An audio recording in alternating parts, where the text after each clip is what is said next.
এই সম্পৃক্ততার জায়গাগুলোতে অন্তর্বর্তীকালীন সরকার গত 2 মাসে মোটামুটি কন্টিনিউয়াসলি ফেল করেছে। কাউকেই দাওয়াত জানায়। 1.5 থেকে 2 কোটি জনগণ ঢাকা শহরের রাজপথে ছিল এবং বাংলাদেশের এমন কোনো শহর ছিল না যেখানে জনগণ রাজপথে ছিল না। তো 2 কোটি যদি শুধু ঢাকার শহরেই থাকে, ঢাকা শহরের রাজপথেই থাকে, তাহলে 17.5 কোটির কয়জন বাকি থাকে ভাই যারা রাজপথে ছিল না 5 তারিখে? সো বাংলাদেশের পুরো জনগণ ছিল এই সরকার ফেলার, মানে এই যে পতিত আওয়ামী সরকার, এদেরকে নামানোর দায়িত্বে বা কাজে পুরো দেশ ছিল। সো তাদের অনেক আকাঙ্ক্ষা, আশা আকাঙ্ক্ষাও আছে তারপরে যে সরকার আসবে।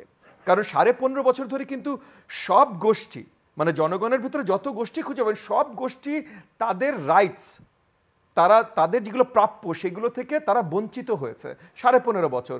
সো তারা যখন বড় একটা আন্দোলন জয়লাভ করেছে তখন তারাও তাদের প্রত্যেকটা দেশ তাদের দেশ ফেরত পেয়েছে।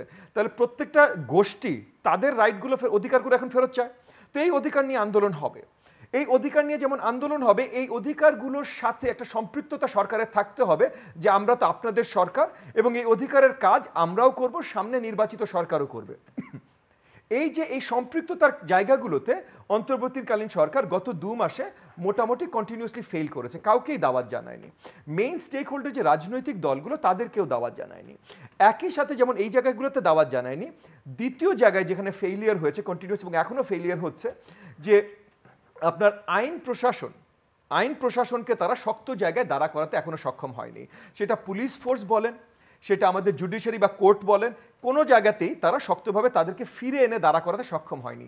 এই জায়গাতেও যদি রাজনৈতিক দলগুলো সম্পৃক্ততা থাকতো এবং কিছু দূর অন্য সব জনগোষ্ঠীর, মানে গোষ্ঠীর কথা বলছি, গ্রুপস, ইন্টারেস্ট গ্রুপস যদি ধরেন, তাদের সম্পৃক্ততা থাকতো তাহলে হয়তো সরকার আরও ভালোভাবে এটা করতে পারতেন। কিন্তু তারা সম্পৃক্ততার দাওয়াত কাউকে জানায় নাই।